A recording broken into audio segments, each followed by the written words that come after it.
Paano ko nasabi na ang Iglesia ni Cristo ay kabilang sa Espiritism? Alright. Number one, hindi sila naniniwala na si Cristo Diyos. Si Manalo mas mataas pa kay Cristo. Bakit ka? Ang paniniwala nila ni Cristo tao lang. Ano paniniwala nila kay Felix Manalo? Si Felix Manalo, ang kalagayan ay angel. Sugo, angel. Right. So, kung ipapalis natin sa Bible, sino mas mataas sa dalawa? Ang sabi sa Bible, ginawang mababa ng Diyos ang tao kaysa sa mga anghel. Sa makatuwid, mas nakatataas sa atin ang kalagayan ng mga anghel kaysa sa ating mga tao. Bakit? Kasi ang mga anghel makapangyarihan. Pakinggan ninyo ang kapangyarihan dala ng anghel. 28 ng Mateo, versikulo 1 hanggang 2. Pakinggan ko. Pababa ang kalagayan natin eh. Hindi tayo mataas sa mga anghel. Hindi. Ang mga anghel, mas mataas ang kalagayan at sa kapangyarihan. Pakinggan nyo, 28:1 hanggang 2 ng Mateo. Pakinggan.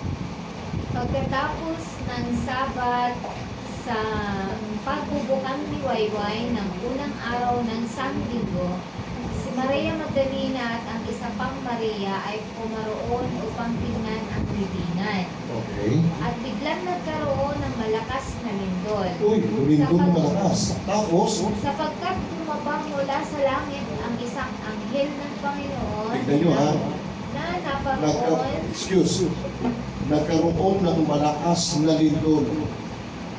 Bakit? Bumaba ang isang anghel. Isang anghel pa lang yun, lumindol na lupa.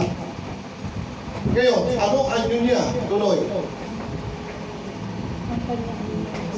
na naparoon at ikinulong ang bato at upo sa ibabaw nito. Okay, tapos, Ang kanyang anyo ay tulad sa kidlat at ang kanyang pananangit ay maputing parang busina.